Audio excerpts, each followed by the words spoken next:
and welcome to the Mentorprise podcast, your pocket guide to mindset, motivation and mentoring. I'm super excited today. We've got on our next kind of guest on the show, we've got Mike Blane, the CEO of Appco UK, and I've had the pleasure of working alongside Mike for nearly 12 years now, and a real kind of big character in our industry, and someone that's kind of, I think, helped so many people along their journey from sales to kind of coaching to even to the ownership side of our business. And just recently we were skiing in Switzerland and having a bit of a social in Switzerland, which was quite nice. But I'm really excited to have this guest on today, just to kind of pick his brains, pick his mind, and kind of find out kind of what is his kind of, I suppose, ways of dealing with people, mentoring people, and what kind of motivates that guy. So yeah, really excited today. Absolutely. Well, thank you very much for joining us, Mike, and travelling down to Bristol today. Absolute pleasure. So we were actually just talking off air about kind of your start in this industry. We were actually saying it was a really interesting story. So you mentioned that you started in direct sales 33 years ago, kind of fresh out of university. Yes. So can you give us a bit of a rundown as to kind of the beginning of your story? Yeah, sure, no problems, I will. Well, first of all, it's lovely to be here, so thanks for inviting me. 33 years ago, a long time ago, but of course, like most eventful moments in your life, you kind of remember everything that happened back then. But I was a student up at Manchester University, and studied economics. And absolutely had a ride up there, loved it, and had a great group of friends that I'm still really close with now. And everyone was kind of trying to path out their careers and of what they were going to do, whether they were going to be lawyers or architects or, in banking or finance, or, and everyone had kind of, big visions of their future. And especially, I guess, in your final year of university, you sit down and talk about all of that stuff of what the next stage of your life is going to hold. Yeah. And I had no clue, absolutely no clue. Everything that everybody brought up to me, I didn't want to do and wasn't interested in doing, and was really probably a bit lost, to be honest with you. However, I'd taken an economics degree, and while you're in your final year of university, a lot of companies do what's called the milk rounds, where they come around and present to the students, and there's booths and all that kind of stuff. So the kind of thing that most people were going for was accountancy, accounting and finance. So I thought, well, if that's what everybody else is doing. And it's parent approved as well, isn't it? It's definitely. Well, my father was an accountant, so definitely he was very excited about that. So I ended up applying for graduate schemes, and got into one in a really renowned firm in London, Deloitte, who people may have heard of. They're one of the big four, aren't they? They're one of the big four. They're a big company, and they said yes to me, so that was quite excited about that, and went and decided that when I finished my degree, that actually I wanted to go travelling instead. So friends of mine who were a kind of year above me had been to Australia. They'd been travelling around, and I thought, well, that sounds absolutely perfect. I'm really not ready to go into a career. So I spoke to Deloitte, and I said, look, I've decided I want to take a year off travelling. Are you okay with that? Would you hold the grad scheme open for me for 12 months? And they said yes. So I thought, great, well, I'm going to go earn some money and go over to Australia. So I spent a few months. Well, I actually went on holiday first to Mexico with my girlfriend at the time and a couple of mates, and that was great fun. Then I started to earn some money just working in a bar in London. In fact, I was the barman. One of my mates was the waiter. Another one of my mates was was in the kitchen as the cleaner. We had a great laugh doing that. But I finally decided, right, it's time for me to go off to Australia. And actually, what had happened was that a few people had said they were going to come, and then everybody started to put the date back of when they were going to come over, and it got to the November, and I went, I've got to go. Like, I start this graduate training scheme, next summer. Like, I've got to get out there if I'm going to go. So I said, all right, well, I'll meet you out there, guys, but I'm going. So I went out to Australia and ended up working in a couple of bars. It was on a working holiday visa, and ran out of money really quickly. Yeah. Because Having a great time. having a great time, not being very responsible, working at these places and then giving excuses why I couldn't show up if I was, had a heavy night the night before. The backpacker life is obviously really sociable and really fun. And it was in the January then that I actually saw an ad in the newspaper for an office in Sydney that was recruiting for people in sales. Anyway, I came into that office and had an absolute riot and loved it. Loved the people there. There were 30 odd people in the office. It was sociable as you like. Yeah. But I had no intention of staying for a long time. Wasn't really particularly interested in doing that. Did you have a flight booked home at this point? Or? You know what? I got a one-way ticket. Back then, you were allowed a one-way ticket. Right. I think now you got to prove when you go to Australia that you're able to leave. Oh. and I just had this one-way ticket.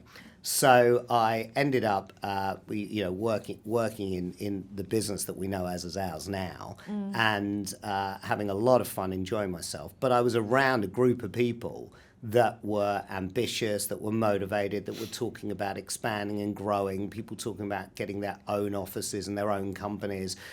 And I got really excited about that idea. And the more people that I met that had done that, I thought, well, maybe I can do exactly the same. Why not if they're doing it? And I thought, what a great way to travel. Yeah. Right?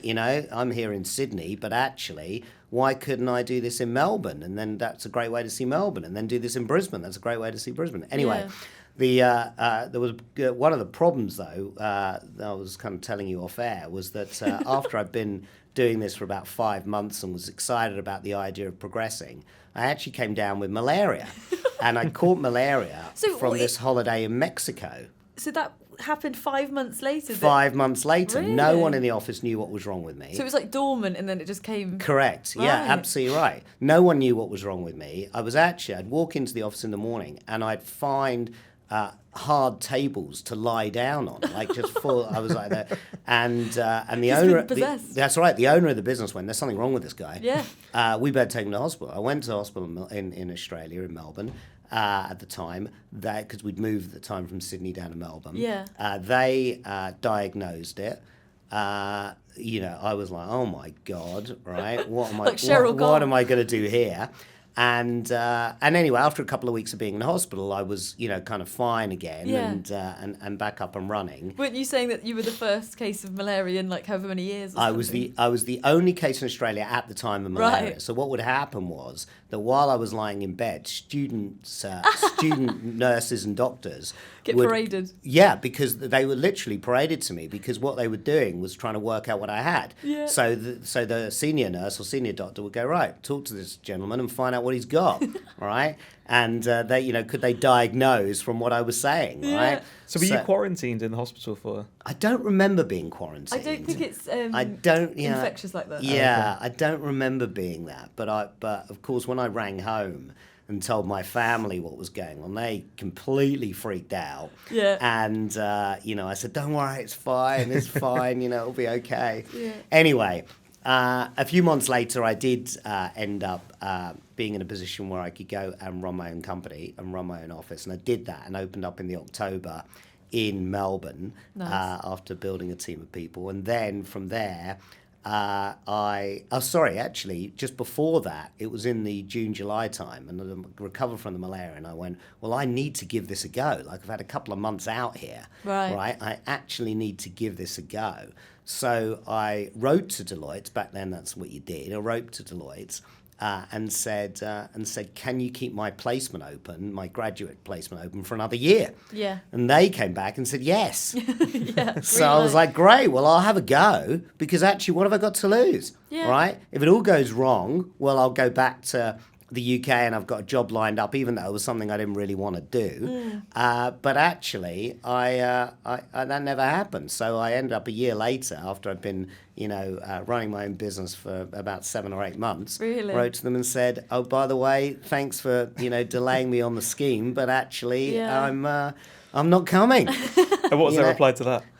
I can't remember. Probably something I actually generic, can't yeah. remember. I probably got the letter at home somewhere, but it will be somewhere in my mum's loft or something. Yeah. So but yeah, it's that's kind of what happened, and And then at some point, did you come back to the UK and kind of settle back here? Or? well, that took 6 years. Okay. I came back for the odd holiday. Or to see people. I actually also came back because we had British people in the office there that we ended up sending back to the UK that ended up forming companies over here. So I was back cool. here, probably a month a year, and helping them out and whatnot, and doing what was needed, but also seeing friends and family. Yeah. And, You were the one to volunteer. Like, I'll go back. Exactly, but I quite enjoyed going back, and it was fun, and but I loved living in Australia and had a lot of fun out there. Yeah. And then from Australia we opened up the business in New Zealand and other cities in Australia, and then into Asia, and I was really busy in that part of the world. And then I met this girl that's ended up being my wife. We've now been married for 25 years. And that's been great. And she was a traveller too, and we met each other. And but I always kind of had said the intention was to come back to the UK. So it was actually in 1996 that I came back to the UK and started doing business over here. Great. And of course, you work with the Mentorship group of companies and kind of help supply the clients that we're very privileged to work with. So I don't know if you want to start off with our... So we've got a question we've asked all our guests so far. Oh, yeah. And it's our 3 M's. So it's kind of mindset, motivation, and mentorship. So for you, kind of what is mindset and why is it so important? Well, I think mindset is all about trying to find solutions to things. We are thrown up with challenges, all of the time. Whether it's in our personal lives, in our business lives, the challenges are non-stop. And you never know what challenges are going to hit you, day by day. And the question is can you navigate those challenges and try and find the solutions, or do you dwell on the problem? And, it's very easy to dwell on problems. It really, really is. And it's very easy to get caught up in them. But actually, what I've always tried to do and tried to encourage is go, okay, well, we've got a problem. Is it insurmountable? No, often it's not. Actually, what's the solution? What way can we find out of this?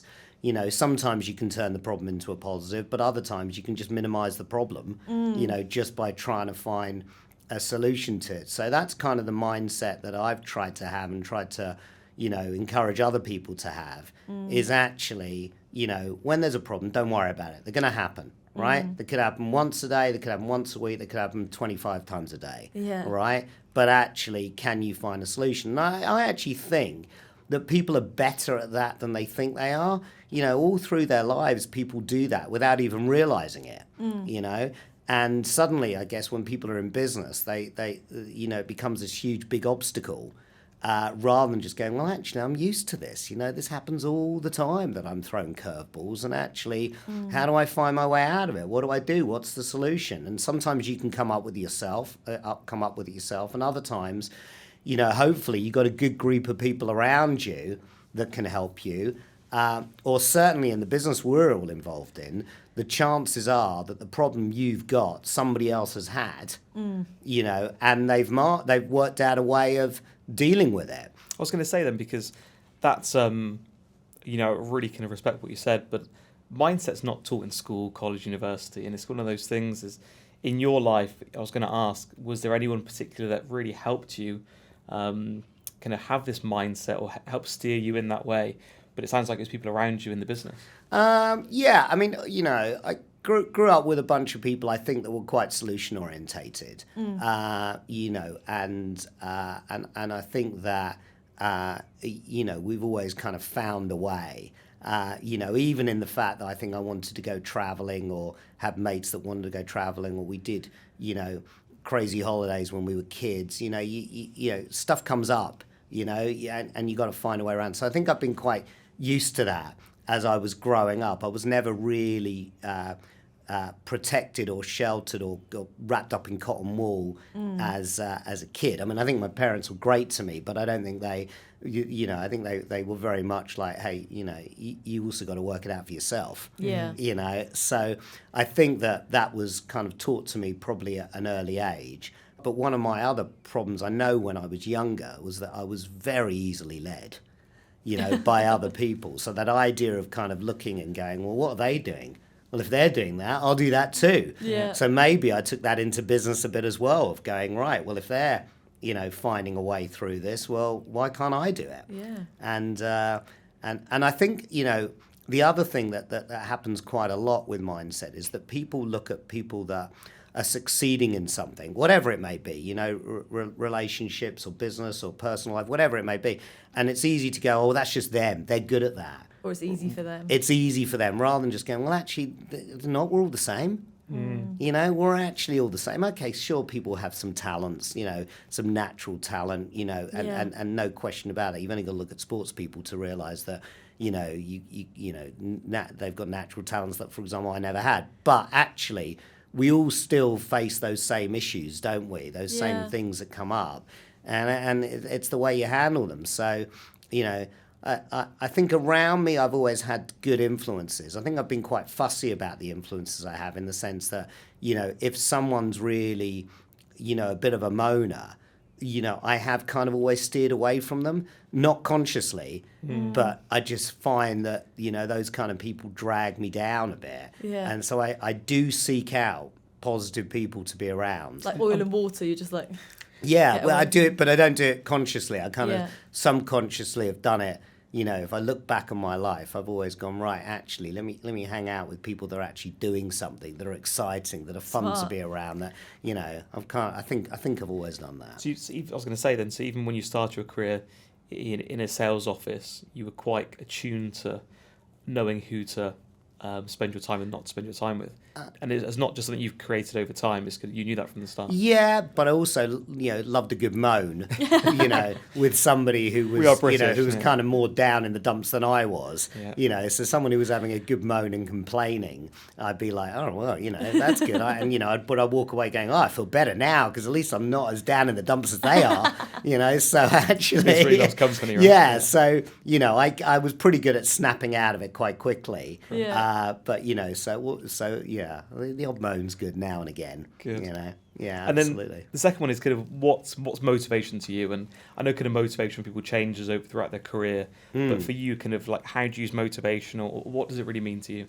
Well, I've been asked this question lots of times over the years about, what motivates me, and obviously just like, other people, there's things there's material things that I want, or, the fact, a great family life, or whatever it may be, those things definitely motivate me and inspire me. Can I be a great dad, and can I be a great husband, and can I be well respected, and all those kind of things definitely motivate me. However, I also think, and I've been thinking about this quite a lot recently, is that I think actually I'm quite motivated by fear. Okay.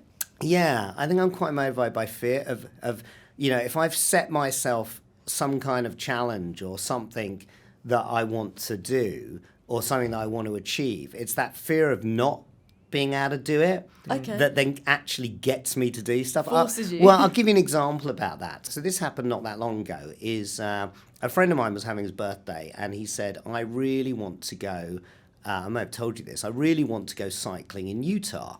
It's going to be pretty full on, but I reckon you can do it. Right? Yeah, it's not like a relaxing holiday. It's not a relaxing holiday. He goes, we're going to have a day in Vegas at the beginning and a couple of days at the end. He goes, but other than that, it's going to be full on cycling. He goes, but the cycling, the scenery will be amazing. You'll love it. We'll be on these gravel bikes. It'll be fantastic. You got to come, right? So anyway, so he puts out a WhatsApp group. And I look at the WhatsApp group and I can see the people that are on it. And they are full on. Right. They avid are cyclists. full-on avid cyclists that would absolutely leave me for dead. And so I went, well, I've got two choices, right? I don't need to be the best cyclist there. So my motivation wasn't to, blow everybody away and go, come on, follow me. I had this absolute fear of going, if I don't train for this, I'm being left behind. And And you know what? If I'm left behind when I'm cycling, 3 miles from my house, that's not a problem. You can get home. But yeah. I can get home. I can find a way, right? I can get on the train and I'm sorted, or book an Uber, not right? Not in the Grand Canyon, yeah. But if I'm in the middle of middle of nowhere, The desert. Exactly, it is the desert. If I'm in the middle of that desert and those areas, and I get dropped because I'm just not quick enough or not fit enough, I'm in trouble. Like, I'm in proper trouble. Yeah. And it's that absolute fear that drove me to train like a maniac. Yeah. And that's all I could think about while I was training. Was not, oh, I'm loving this. This is great. Isn't this exciting? I was just thinking, you got to do this, Mike. Because if you don't do it, you're in trouble. And Yeah. is it anything to do with the fear of what people think, or is it the fear of kind of, can I do something, achieve something myself? Or I think it's more. It's not the fear of necessarily what people think. I wasn't concerned about what people thought of me in this case as a cyclist. I was just like, I do not want to be left on my own in the middle of nowhere. I'm scared of that. Yeah. Right. The only way of doing it, there's only one thing I can do to make sure that doesn't happen. Right, and that is train. Right, and back to that, even in business, I remember once I got turned on to this idea of owning my own business. And this is back in the day, right, when you send postcards. So I used to send postcards from Australia back to friends and family, of what I was up to, and I told people that's what I was going to do. And so my fear, and I don't know why I did that. I don't know why I put that kind of pressure on myself. Yeah. But I did. I put that kind of pressure of, Accountability. That exactly right. That accountability. And suddenly I went, oh no. Now I've got to. No, it was almost the fear of going, I don't want to go back and tell them I haven't done it. I don't want to look like an idiot. I think there's studies that say that if you say those things out loud and to people, you're a certain percentage more likely to achieve it. Like, probably from that fear of failing. I suppose. Well, that fear of having to suddenly front up to everybody and go, oh no, I know I said it, but actually, it didn't happen. So again, there was kind of that niggling thing going on in my head of going, well, I've got to do it. Yeah. Like, I've got to do it now. I said it. Like, and not that any of my friends or family would have thought less of me. But inside of me, I was like, well, I can't say it and then not do it. Yeah. Like, that's just not on. So there was that kind of, I think the word's fear, but that fear of like, I don't want to front up to everybody going, I didn't do that. No, it didn't happen. Or, no, it was too hard for me. Or, whatever it may be. So I think that's one of the things over the years that's kind of driven me. And, deep down, I'm also quite competitive. Especially when I'm challenged or I feel like I'm being challenged, then I kind of go, no, I've got to be able to do this, So I think for me, the motivate, when someone goes, to driving. me, what is it that drives you to do it? What is it that makes you, even coming here today, I know it sounds absolutely ridiculous, but I go, right, I better leave early. Right? Because I don't want to be late, right? I'm not thinking I want to be on time. I'm thinking I don't want to be late, right? I'd rather be early, so I better leave extra time, to be able to do it. So it's that fear of just going, actually, if I've said I'm going to do something, I better be organised and get it done and be prepared. I don't want, and it's not like I'm an anxious person either, but I do definitely think that my motivation is driven by the fact that actually, I better do this because if I don't, right, it's going to be a problem. And I suppose you hold yourself to a quite high standard where you're quite proud of what you do. So you're talking about getting here, you don't want to be late today. So it's kind of pride in kind of actually having quite a high standard. Yeah, a bit like that. But it's that, I think what I mean by it is that fear of not coming through, that fear of not doing what I said I was going to do, stays around me all of the time. I get nervous when I'm late for things, or like if there's traffic that I wasn't expecting. Right. It's ridiculous, isn't it? But it's that kind of feeling of going, well, if I know I'm going to feel like that, then I better do something about it before it happens. I think people on TikTok now, they're doing videos of dads turning up to airports 4 hours early now. Right, okay. It's like, well, here's our itinerary. Just in case. Yeah, exactly. Just in case. Yeah. So, but I think motivation is different for different people. Everyone's got a different thing that they are motivated about.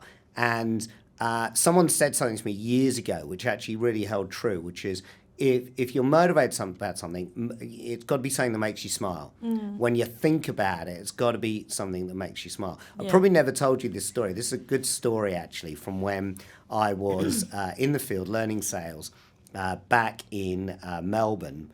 And this is in 1990, right? So the football fans here, or that are listening to this, will know what I'm talking about. But in the June was the World Cup. Right? And the only way you could watch the World Cup in the house that we had was to get a telly. Okay. Right? And we didn't have a telly. We were a bunch of backpackers, right? And the reason why we needed a telly is because being in Australia and the World Cup being in Italy, the games were on at 5, 6 o'clock in the morning. And they weren't opening bars for... No. Were Australia in it? I don't think they were, but it wasn't a big thing over there. So we had to get a TV. Right. We had to get a TV. So the only way we could get a TV was if we all clubbed together to buy a television, right? And we wanted, obviously, a colour television. I know it sounds ridiculous now, but we wanted, obviously, a colour television. Yeah. We wanted, obviously, a decent-sized screen. There was no smartphones to watch it on. There was none of that back then. So again, there was that motivation between all of us of going, we'll better save enough money, because if we don't save enough money, then we're not watching the World Cup. Yeah. Right? And the idea of all of us going to sleep in the living room, getting up at 5 in the morning and watching the football, which is great. I mean, I don't know if you've ever done it. It's brilliant. It's fantastic fun. So there was that, there was that accountability behind us. All of us going, right, has everyone put their money in this week? Because, in 4 weeks' time, we've got to buy the TV. Yeah, here's my $10, here's my $20, whatever. And, of course, it all adds up. And so, I think for everyone, motivation can come from so many different places. But you got to find something that excites you. You got to find something that actually makes you go, yeah, I really want to do that. So, actually, I'm going to do whatever I've got to do to be able to hit that objective. And I think, whether it's that silly thing about the TV or the fear of me cycling in Utah or, the fact that, we want to win a contract or an account or whatever it is, it's like, okay, we got to do this. We got to get the end result. What is it that we're going to do? Because we don't want to be sitting here missing out. Yeah. Right? Maybe it's FOMO. Yeah. Maybe it is. Maybe it's just FOMO, It's just bad FOMO that I've got. I don't know. But, clinical. Yeah. But so that drives me. But I think for everybody, it's different. And I think part of dealing with people is trying to get out of them, what they want, not what you want, but what they want. Yeah. Because too often, I think when people are trying to motivate others, they try and motivate them on their own goals rather than actually going, well, I can't motivate anybody on my goals. No one cares about my goals. I mean, maybe they're happy if I hit them. Maybe my family are happy if I hit them. But actually, people care about their own. And, often it's... And often, you spoke earlier, Rob, about, stuff we're not taught in school. Well, we're certainly not taught that in school. We're really not. And actually, so a lot of people, when you ask them that question, well, what are your goals? What do you want to achieve? What do you want to get out of it? They've got no idea because they've never been encouraged to look at it that way. And I think part of that is trying to get it out of them. And it can be small, tiny things. I want to go for dinner on Friday night. I want to, have a big weekend out with my mates. I want to buy my mum a birthday present. I don't know, whatever it is. There's got to be something that goes, yeah, I want to hit this because if I hit this, they'll feel good and I'll feel good, and so. And it makes them smile, like you said, right? Absolutely, it's got to be something. Someone said they said close your eyes and think of the goal, and if it makes you smile, it's a good goal, right? But if it doesn't make you smile, well, clearly it's not a great goal. And actually, what do you're not going to then have the motivation to push on and do the extra yards to try and hit it. So, I've always tried to find stuff through my life that motivates me. And I think what happens is when other people see me succeeding because I hit objectives, they go, well, hey, if this guy can do it, maybe I can too. But it doesn't have to be big stuff. It can be the smallest things, I think, that turn you on. And everyone's different. And it's about, cracking that with people and going, okay, what do you really want? Come on, let's team up. Let's help you get this, And this might lead really well into our kind of final question about the 3 M's is, what to you, from your experience, makes a great mentor? Well, I think a great mentor's certainly got to be someone that inspires you. you'd like to live the life that they have, or you'd like to live parts of the life that they have. Because, if they give you advice, then you're more likely to listen to it if you respect them, or you think that you can be more like they are. I think a good mentor is someone who will actually listen to you, that you can have that you can properly talk to. A lot of people like the sound of their own voice, so they just keep talking. And they don't listen, and I don't think that they make great mentors. I think it's somebody that actually is prepared to listen. Someone that's available to it's a commitment, you. Isn't it? Yeah, I think so. And I think, when you're mentoring people, they don't always need you, but actually when they do, are you around, or can you help them? Can you team up with them? Can you do stuff with them? Can you kind of help them along the way? But it's got to be based on what they want. Back to the kind of motivation thing. It's got to be based on what they want to achieve and what they want to do. And I think they're kind of the qualities of a good mentor. There's probably hundreds of others, but they're the ones that kind of stick out to me. And you mentioned that I think a lot of people do find the balance really difficult of trying to help people too much or actually leaving people alone too much. So kind of, I think it's really important caring and kind of being available and helping people. But how do you strike the balance of kind of working with people and not working with people? I've always taken the attitude that when someone's trying to do something for the first time, or even the second time or the third time, they're going to need help, especially if I've done it before, right? They're going to need some help. They may need some hand-holding. They may need to do it together. Let's try and do it together, because things are often easier when you do it with someone else. So it's that attitude of going, you've never done this before. Come on, let's do it together. You've never done that before. Come on, let's do it together. And then once we've done it together, often people's confidence level rises, and then they want to do it on their own. And then they're going to tackle the next thing.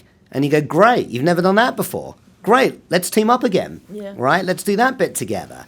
And then eventually they'll get it right and they'll want to do it on their own. And then the process keeps repeating itself. So, I'm very aware that if I'm teaching or training someone to do something, whenever they're going into the unknown, right, can I support them? Yeah.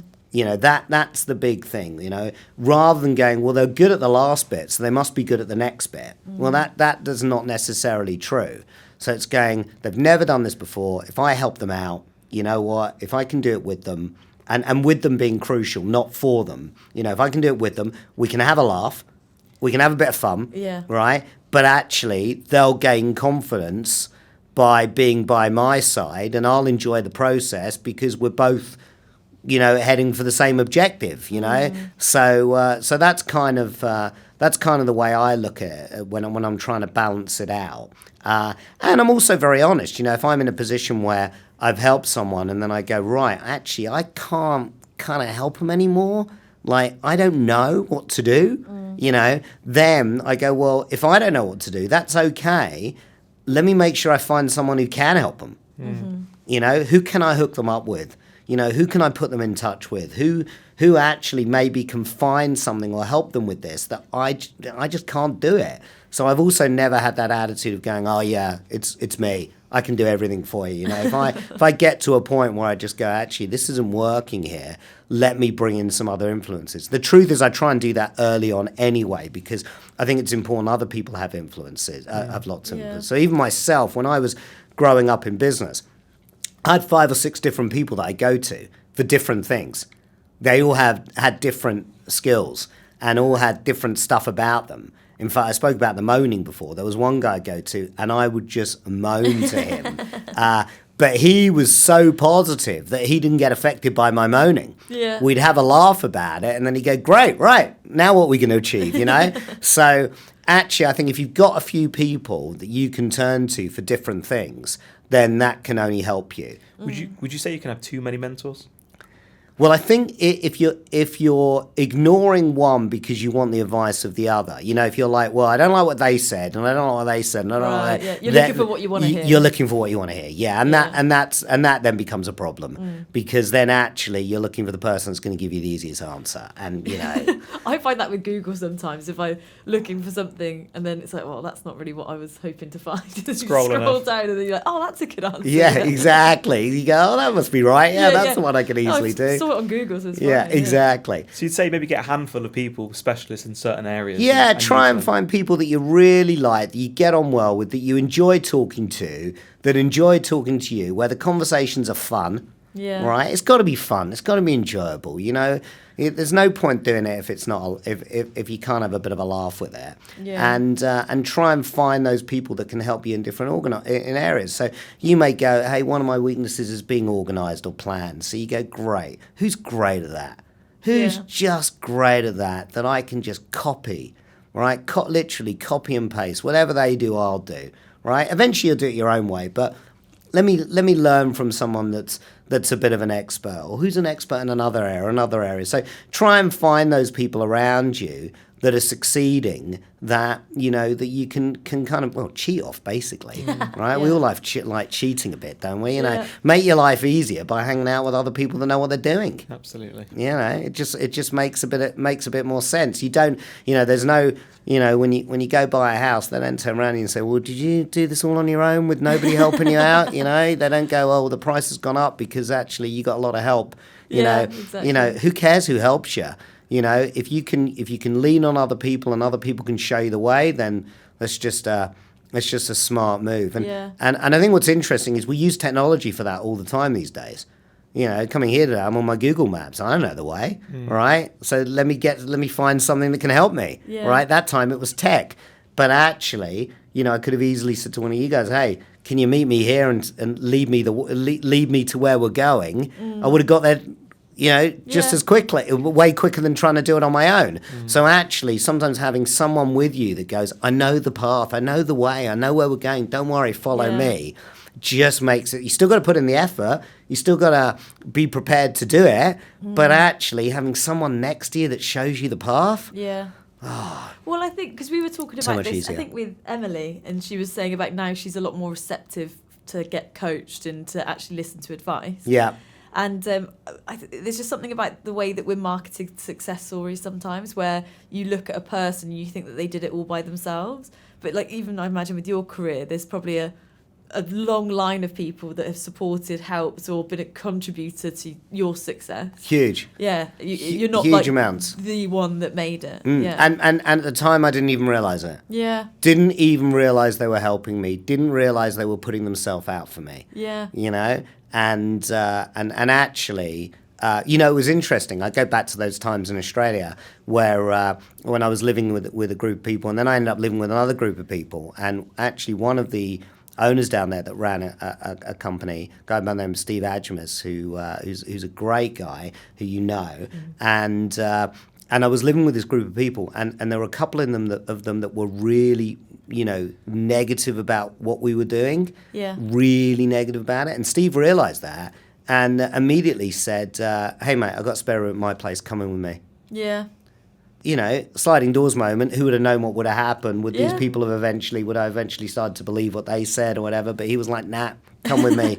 Come with me, I got a place. Yeah, and from, sleeping on the floor in a sleeping bag, I was suddenly in a nice bed and, he's looking after me and, who would have known what would have happened? But it was just that fact that throughout, it's amazing how many people have actually helped me along the way, whether it's through advice or through looking after me or doing little things for me, and that's been great. But of course, I also think although you don't know what's going to happen, you kind of make your own luck by having decent relationships with people, right? And if you can help other people out, the chances are they're going to help you. Yeah. Exactly. So. Well, that leads very nicely on to the next question we had, which is about advice. And I'm sure, over 33 years, you've had plenty of advice given to you from a variety of different people. What advice do you still think about today? I'm a massive believer, and I've said it, just earlier, I'm a massive believer of you've got to enjoy the ride. Lots of people, when they talk about success, talk about the destination, what they want to achieve. You've got to enjoy the journey. It's got to be fun. Most of us, doesn't matter what industry you're in, most of us spend most of our awake hours at work. And you got to have a laugh doing it. Yeah. It's got to be fun. And so I'm a big believer in that. I like enjoying myself. I like having fun. I like smiling, laughing. I like being around other people. I always have, but it's got to be enjoyable. Yeah. And I think that's absolutely crucial. And if you put yourself around the right people, like I was saying earlier, then it is enjoyable. Yeah. You know. So I think for me, that was a huge bit of advice that I got. I'll tell you another bit of advice that I got, which was an interesting one, which again I think about. You talk about stuff I think about regularly. Yeah. And it was learn when to say no. Okay. Okay. And I can be a bit of a people pleaser. And I know we've spoken about this before. Yes, yeah. Guilty. Yes, exactly. I can be a bit of a people pleaser, right? Where I kind of go, well, I want people to be happy. I like being happy. I want other people to be happy. I don't want to sound all fluffy and everything, but I'm kind of, like that. So the problem with that is that if you want everyone to be happy, you just want to say yes, right? Anyone that needs help, you're there. Yeah, kind of thing. I'm here. Yes. But of course, if you keep doing that, you run out of time. Yeah. Right? Or you get drained, or it just eventually just frustrates you. Or you do a lot of things half well done, I suppose. Yeah, exactly. So I also learned sometimes I've just got to say no. Sometimes I've got to go, no, I can't do that. Yeah. No, I can't help you with that. No, I'm not interested. And that's a bit of a discipline, to learn how to do. But I do remind myself of that too. How do you know what to turn down and what to say yes to now? Well, sometimes it's consulting with other people. Other times I just go, hang on a sec, I'm getting messed around here. Prioritise. Yeah, I do. I mean, I'm a bit old school, so I still write out. I don't know if you guys do this, right? But at night before I go to bed, I write down my list of what I've got to do the next day. Oh, right, okay. And I do it on paper, right? So I've actually got to write it down. Yeah. And I put 1s, 2 or 3s next to them to prioritise what's got to be done. Yeah. Now, what's interesting is the 3s, a week later, I'm still like, oh, no, I've got to be done. But it's just stuff that usually bores me, I'm not interested in, it can't be bothered to do, right? But yeah, I put my 1, 2, 3. So actually, I focus in the areas that I think at the time are the most important. And Nina talks about kind of high income producing activities, right? Yeah, I heard that from a meeting years ago. Yeah. Is your 1, 2, and 3s based around high income producing activities? Not always. No, it's just what's on the priority list. They're not necessarily the high income stuff. Not always. I mean, it's I think you got to take a balance, because you got to take a long term view on what's going on, and there'll be some things that you put time into that won't yield income for a while. So I'm not always thinking, it's definitely a long game. These days, I'd say these days, I was probably like this when I was younger too. We all want success, or we all want everything to happen really quickly. It's just not the, it's the old Lionel Messi line, isn't it? It took me 10 years to become an overnight superstar. I think it was him that said it. But, so it's not always about, what's the most profitable thing I could do, but it's about going, actually, what's the right thing to do? Where should I spend my time? What's on the list? And you know what? I've also been really good at going, hey, when the list is done, happy days. Like, I got a free day. Yeah. I got free half a day. Like, this is great. Like, get the list done. So I'm a bit like that too. Like, if I can, I kind of work. Someone again taught me this. Oh, here you go, more advice that I got taught was, don't worry about the time. Worry about the goal. Yeah. So actually get the stuff done. Sometimes it's going to take way more time than you expect. Other time it's going to be way less. And if you manage to do it in less time, happy days, good on you, enjoy yourself. I need to be more like that in those times, because I feel sometimes this urge to be productive all the time. Yeah. So to the point where I think I actually procrastinate more because of that. I don't know why, but as in, like, I'll make tasks fit a longer time than they need to be, but then I feel like I've done more. Oh, really? Yeah, I'm really bad. I'd love to be more, like, I think you said to me a few months ago, be more pointed and do things that are actually going to make an impact.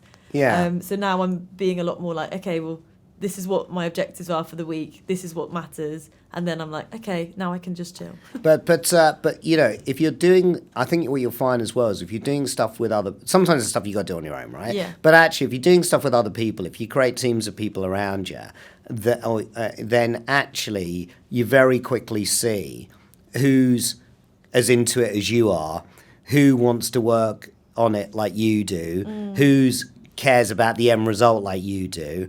And you'll find that when you work with those kind of people, again, you just get more done in a shorter period of time. Yeah. And it's more enjoyable. I keep coming back to this enjoyment stuff, but it's more enjoyable to be able to do it. So, so they're bits of those kind of things. There's lots of advice over the years I've had, but those kind of things I'm constantly checking myself. Do you know what I mean? Yeah. Well, just check. Actually, did I prioritise properly today? Yeah. Am I organised? Yeah. Okay. Fine. Did I say no in the right areas? Yeah. Great. Okay. Is it something I'm going to do? I'm going to enjoy? Yeah. Great. Yeah. Brilliant. Okay, cool. You know what I mean? So I am constantly doing that to myself, and I find it kind of works for me. Good. So, question, Mike. When I was kind of 12 years ago started in the sales field, there were days that I didn't enjoy. And there were days that I found really difficult. But I knew because of my objective, my goal, I had to get through them. But there were definitely things that, and maybe you had this, things that you had to that you didn't enjoy, but you knew you just had to do it. Yeah. Did you ever go through that? Yeah. Yeah, I do. So how did you deal? How did you see the light in the dark time then? I mean, I'm trying to think back because it's easy to look back with rose-tinted glasses, isn't it? And just go, yeah, that was good character building stuff. That was, But at the time, you just want to, throw the folder under a bus, And And I'm sure the challenges you faced then, comparatively to some of the challenges you faced in more recent times, probably feel like, were they really problems? Maybe. Yeah.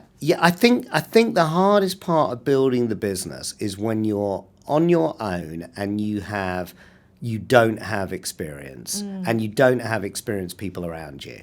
That's the toughest time to build this. My life now is way easier. Yeah. Because I've got so many people around me that are experienced and know what to do. Yeah. Right? So it makes my life so much easier. And when I've got thoughts in my head about what we need to do, I can discuss it with people that get it. Yeah. You know what I mean? When I was new in this and I was surrounded by people that were brand new, like I've got no idea what I'm doing. I'm training someone that's got no idea what they're doing, right? It's tough. And so sometimes I think that enjoyable stuff, it's frustration. Back to your question, Rob, you kind of go, I'm just frustrated. Just nothing's happening. Just nothing's happening. But I would find that at the end of the day, I'd get back with someone in the office or I'd call someone or hook up at the pub with someone and I'd kind of forget about it. Yeah. I'd kind of forget it. I'd just kind of go, let's just put that one in the bank. That was just a bit of a shocker. Yeah. So actually it's kind of perception is maybe it wasn't that you weren't enjoying it, you were just frustrated with it. I think so. Yeah, I'd have days where I'd get frustrated. Oh, God, no question about it, where I'd be like, ugh, why isn't this happening? And then, of course, the more frustrated you get, the worse it gets, right? So you can get yourself caught. But I'd find leaning on other people would be the thing that would help me because actually they put things in perspective. That's something that was a huge, big deal to me. They kind of almost smile at, almost laugh at, and I go, it's not that big a deal, is it? Well, it is a big deal, actually, but, I'm kind of, you kind of start to feel a bit better about yourself, and then it's like, come on,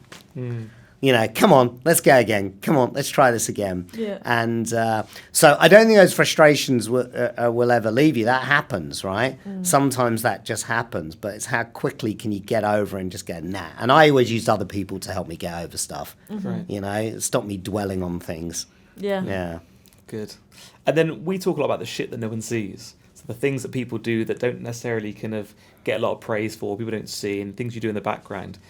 Are there anything that you could talk to our listeners about today that maybe things that really have impacted your career and it might have been at the start of your journey or kind of to now, things that maybe we don't see, but things that that make Mike Blane the successful businessman he is today? Okay. I know, I mentioned it before, I know I'm organised. I'm pretty damn organised when it comes to business. And so that definitely helps relieve pressure, I find. And I find that, I can work more effectively, that way. And it really helps me. And I try and get the people around me to be the same.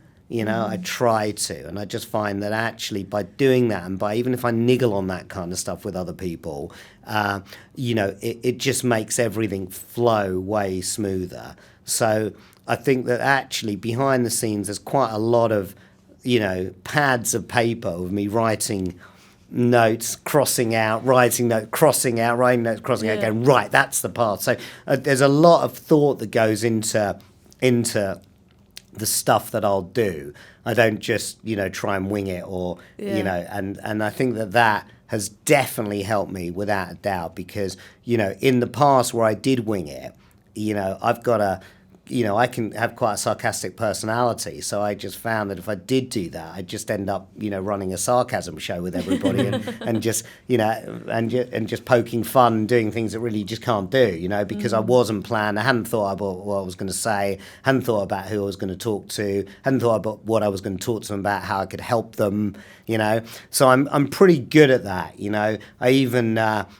write lists now, for example, before I go to meetings and stuff, and I always get the attendance list of exactly who's going to be there, and I write down next to people's names, what can I say to them that could help them? What could I say? So I'm pre-thinking about it rather than at the time just showing up and just going, okay, well, let's see what happens, So I'm quite good at that, and I like to do that because it gives me some clarity, in my own mind about what to do. And I find that works really, really well, and I can use my time properly. I get more out of it. Hopefully they get more out of it. But I find then that I'm, way more productive. So they're little things that I'll do. I'm really, really, really conscious about that. The idea of going somewhere and going, well, let's just see what happens. I know what will happen. I'll just end up talking to my mates, and then what was the point of being there? I can talk to them anytime, right? It was a complete waste of time driving the 2 hours or flying here or flying there or doing this. There's got to be a kind of plan of attack, and that's something that, I'd spend time on before I show up anywhere, thinking about to make sure that actually I can get the most out of it, and I find that it works really, really well. Yeah. For the brand ambassadors and the leaders and the people that are kind of mentoring teams, did you have a particular time when you planned, or did you have a plan? Did you have a plan to plan, if that makes sense? Well, I'm a bit of a night guy, so I used to do everything at night. I used to do everything at night. If I left it till the morning, and the morning I'd get distracted. My other thing of back to my early life, my school report was Mike has ability but is easily distracted in class, right? Which I'm sure most of us had on our mine was school I distracted reports. others. Oh, did you? Okay, you said that's interesting. You see, you distracted others. I was always distracted. We would be terrible together. We'd be just horrendous, and I get caught up in what was going on. Really, really quickly. So I go into school lesson, best of intentions. I'm not gonna be awful to the teacher, and all that kind of stuff. I wouldn't be ready necessarily at school. I learned that later in life. But I certainly would not think about disrupting the lesson. I see. But then something would happen and I would just get carried away. You joined in. I would completely get carried away, right? And that was just a complete disaster. So no, I've learned in my business life, I've got to be organized, right? I've got to make sure that I do that properly. And the other thing I'm very conscious of is for especially the business we're in, this is all about making teams work effectively together. So I'm permanently trying to do that. How do I put together the right people with the right people so that team functions and they become accountable to themselves rather than being accountable to me? I don't want to be the kind of guy that goes, right, team meeting, what's everyone done? I want the team to be able to gel together. So actually they've learned how to work together and get the most out of each other. And then they're a full, great, productive unit. And you can then have as many teams as you want, right? So I'm a big believer in that. So I put a lot of thought into that. And I think when you're new, or when you're a brand ambassador or a leader, or you're teaching and training other people, you sometimes don't realize how many people around you can actually help if you spent the time understanding their strengths and understanding how they can help your team, even if they're not involved with your team. How can they help in your team? How can they influence your team? How can you set that up and prepare that to be able to happen? Whether it's, hey, I want to take you for breakfast because I want you around my team, or we're going to go for dinner because I want you, or we're going to go for a game of 10-pin bowling because I want you around my team. How can you use those people around you someone gave me the analogy, it's, I don't know how many libraries there are left these days, but they said, you can go to a library and there's a wealth of information in there, but if you never take a book off the shelf, you're not going to learn anything, right? And it's exactly the same in the environments I know you create in your office and other people create, is that they're great environments full of incredibly talented people. Yeah. But if you don't know how the talent can help you, right, or if you're not prepared to approach the talent and actually talk to them, you'll never know how to use it to your advantage and use it to the advantage of the people you're trying to help. Yeah. So, again, I'm really, aware of that, is that, people are often way better than they think they are. They've got way more to offer than they think they have. I guess part of my job is trying to bring out that belief in people that actually they're better than they think. Whatever they've been told at school, whatever they've been told in their first jobs, a lot of people are talked down to in life. It's terrible. And sometimes it's building that confidence, going, no, you've got something to say. Yeah. You're better than you think you are. You're more intelligent than you think you are. And actually, if you can tap into that with people and they know how to use others and you can steer them in that direction, here, let me introduce you to this person. Here, let me get you to that person. Here, let's, get a group of us together for a cup of coffee.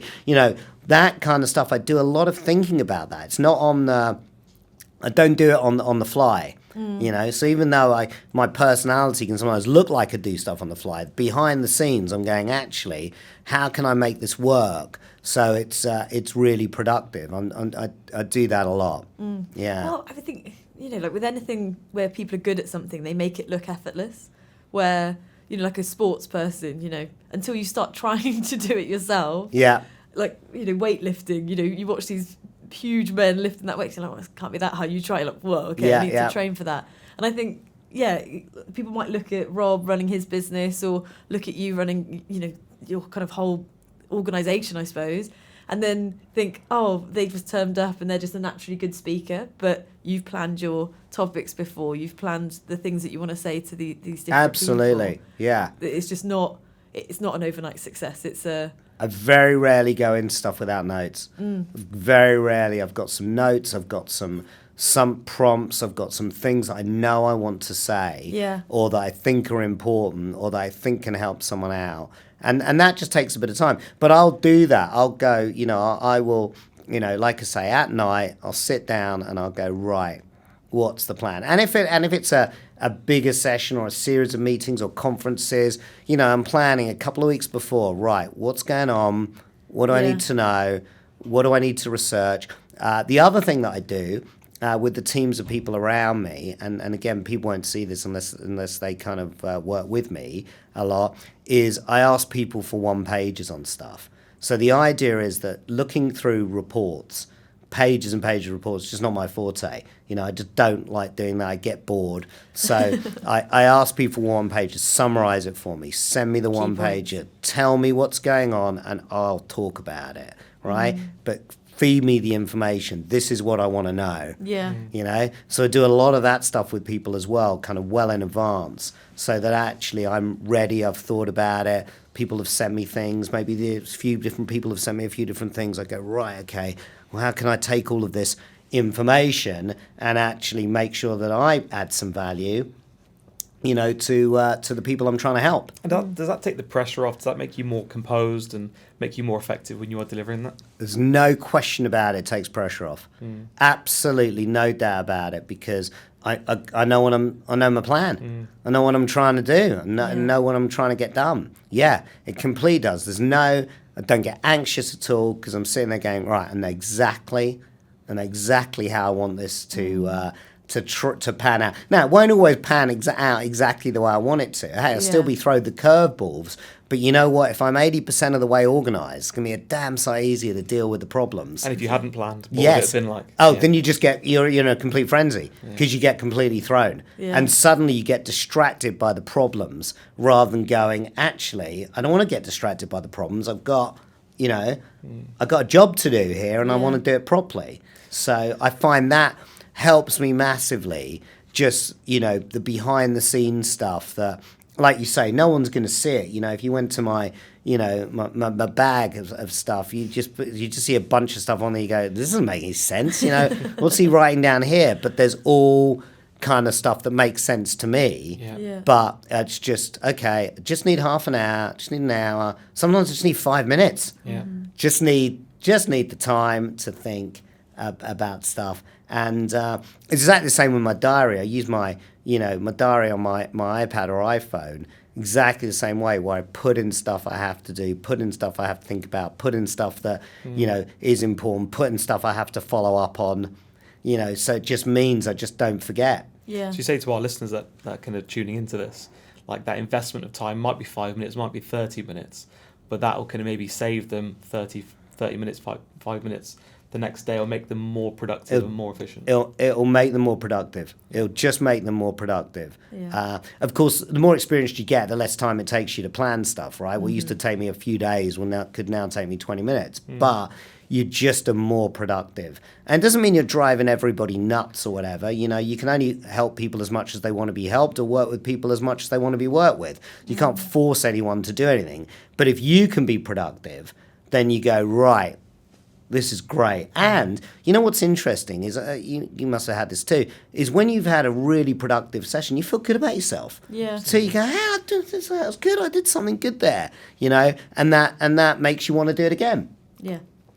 So yeah, I'd say that behind the scenes stuff is the biggest stuff that I do, because also, funnily enough, when it is really behind the scenes, because when I am planning in that way, although I don't mind people watching me, I also go, don't talk to me. Don't talk to me. Yeah. I just need a little bit of time to just, sort this out. And you're probably at home doing it as well, right? Well, I'm either at home, or I'm in the office later at night, or I'm on a train, or I'm on, a flight, or, wherever. Just where I've got, bit of time yourself, yeah. just to go, right, let me just plan this out so actually I'm as effective as I think I can be. Great. Companies often have, lists of core values, and, we do as a company, but do you have any personal core values that you kind of live by? In the role that I'm kind of in, I want the business to be fair.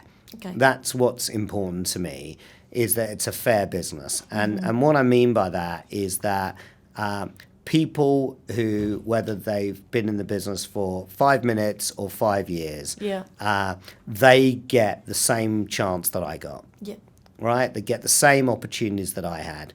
And I try and police is probably the wrong word, but hopefully you know what I mean by that, but police that fairness, just to make sure that it's actually being done properly. We have, in what we do, an amazing opportunity. People have changed their lives no end by learning this business. They've changed clients' lives. They've changed customers' lives. They've changed so they can have an enormous effect. But actually, I just want to make sure it keeps being done fairly and keeps being done in the right way over the long term. There's lots of ways to kind of shortcut stuff for the short term, but actually it doesn't work if you want to build a long-term business. It just doesn't cut with me. So, so fairness to me is really, really important. I think that's a big thing as far as kind of core values go. Of course, I want people to enjoy themselves as they're doing it, but that's obviously down to them. I try and create an environment that's an enjoyable environment. That's what I try and do. I try and create an environment that's fun and relaxed, but I also kind of have the attitude of going, hey, hopefully we're a great team, and, if we finish all our stuff early, happy days, let's go enjoy ourselves. But if we don't and we've got to push the extra mile, that's what needs to happen. Hopefully I create that kind of culture and, feeling in the place. And so that would be kind of the core values I live with. And hopefully then everybody respects each other too. That's another thing. When you've got a big organization of people that are all doing different roles and have, different, they may all have the same end goal, but they've got different, priorities, because they're accountable to different people. Whether some people are accountable to someone that started yesterday, other people are accountable to a client that's been going for 150 years, other people are accountable to legislation or certain rules of the game.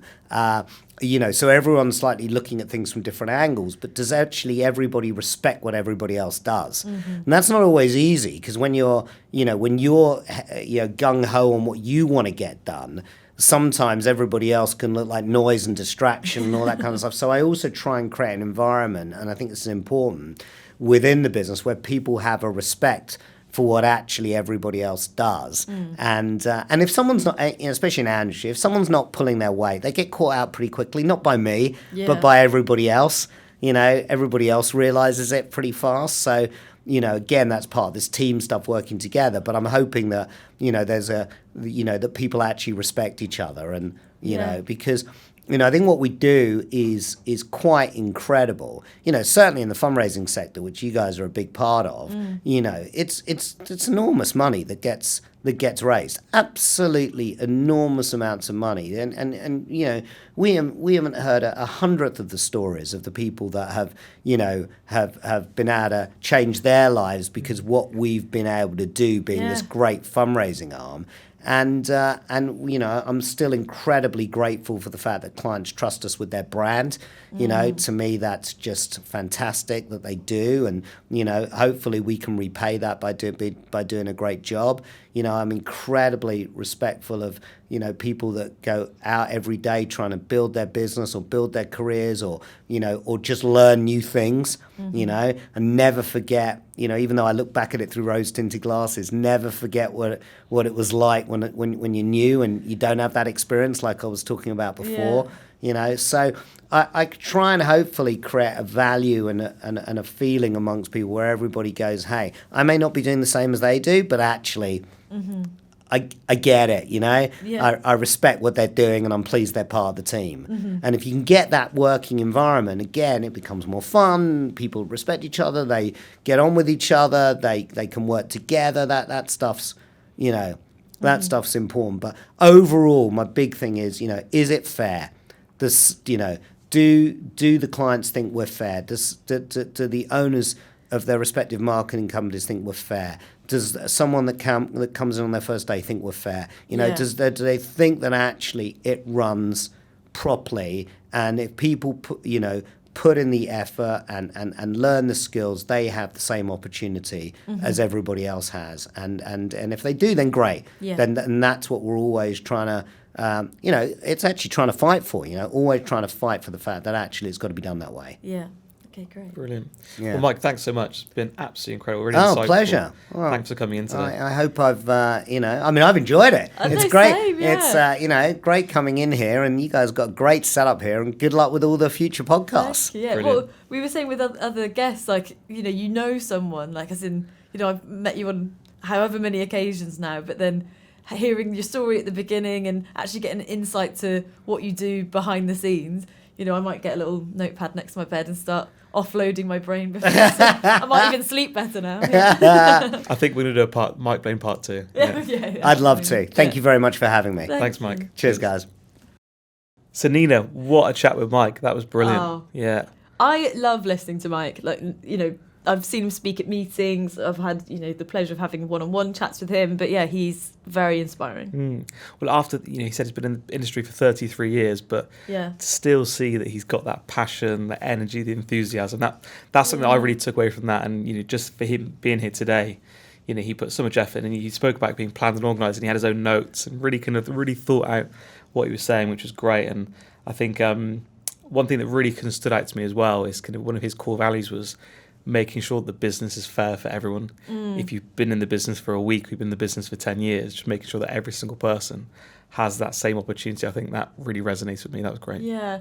And for me, I love the fact that he wasn't shy about the fact that he is just very planned and organised. It's not rocket science. He's not doing anything that, anyone else couldn't do.